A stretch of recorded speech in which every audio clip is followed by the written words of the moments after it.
Hello, welcome to my presentation on the Jersey Shore endangered species, their history, and how that affects legislation. And this presentation is by me, Madison Stevens. So a brief history and overview, we're going to start with the 1500s to the 1600s. So starting off, European colonizers arrive on the Jersey Shore, and they look to exploit the wildlife for personal usage as well as marketplace use to sell things. And so they barter with Native American tribes, such as the Lenape, which are native to New Jersey, and until eventually they hunted for themselves using firearms and pretty much pillaging the natural resources themselves without a middleman. Places like Cape May became known as a whaling port, and Europeans settled in that area and hunted for whales. Moving into the 1700s, by the 1700s, there was a thriving industry that sold animal products in hats, jackets, bags, and other clothing items. Whaling had stopped around the 1700s, and areas in New Jersey, in Cumberland County, such as Bivalve and Shell Pile, can be speculated to be shellfishing capitals near the Delaware Bay because of their names, of course. Continuing on to the 1800s, business continued and boomed throughout the 1800s as colonization and immigration continued to push out Native Americans, and in addition to that, they tried to purchase land from Native Americans, and what happened was the Native Americans didn't truly understand those deals because they didn't have a concept of owning land. They believed that land was a thing to be shared, and so they didn't understand what the Europeans were trying to get at with land ownership. Over the course of the century, New Jersey went from being a place with very little people to an area with many major cities. Industrialization was booming, and no longer were people just hunting for their family, but things became mass-produced, and industrialization continued to ruin the environment and endanger more species. Into the 1900s, this is where regulation on industrialization begins to occur. In 1945, the New Jersey Fish and Game Council was created, regulating fishing and bird hunting. In the 1950s, regulation of fishing and shellfishing was passed, and a growing public awareness of the effect of industry created motion politically and in government. In 1966, federal legislation was enacted to allow research on endangered species, and the New Jersey Governor William Cahill enacted legislation to create the State Department of Environmental Protection, effective on April 22nd, 1970, as a separate executive department, which was the first time this was ever done before.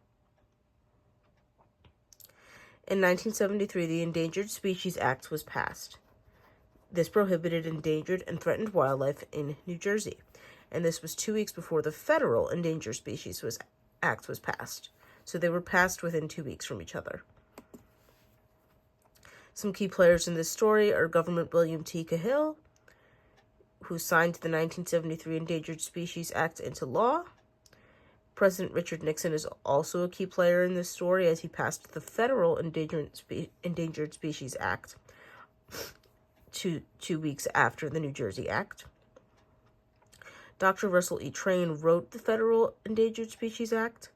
Dr. Earl Basinger, Dick Gutting, Dr. Gerard Jerry assisted Dr. Train in writing the federal Endangered Species Act. Congress John Dingell was the first one who proposed the idea of an Endangered Species Act.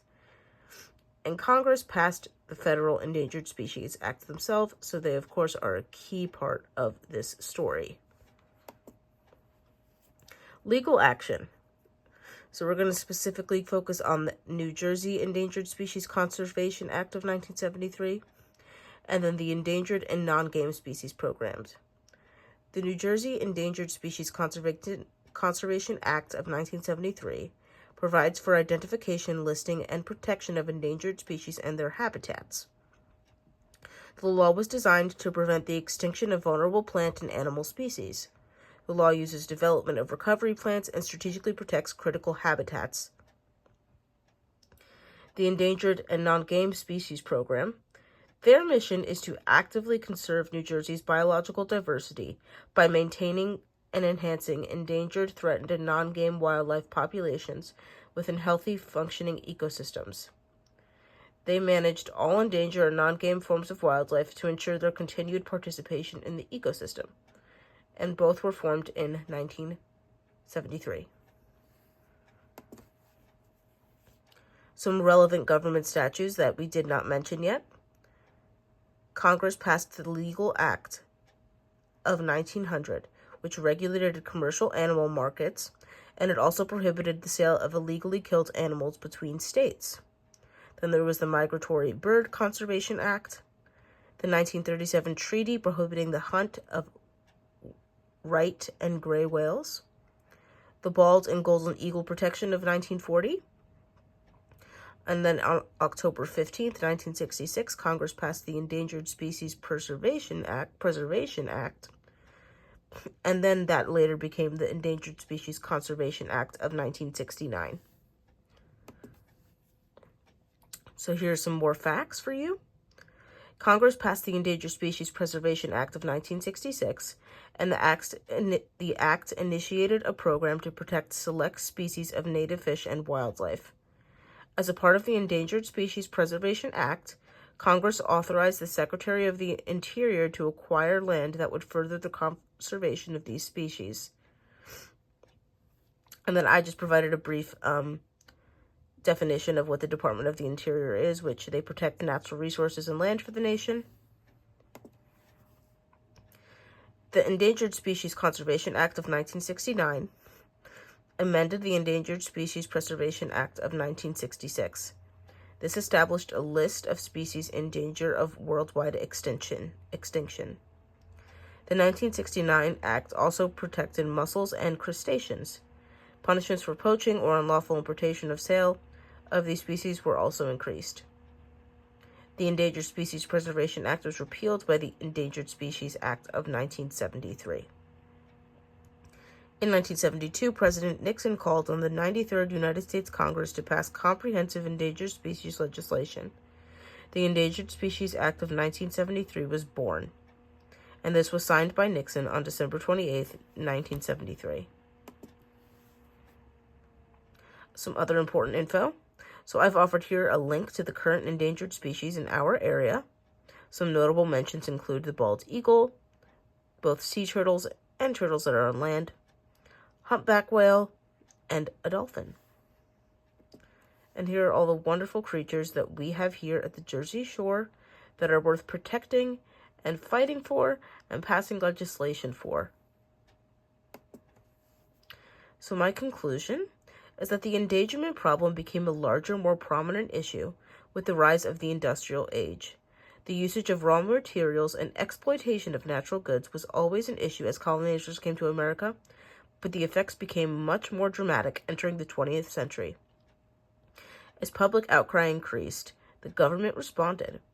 Both state and federal Endangered Species Acts were passed in 1973, protecting the life and lands of endangered creatures.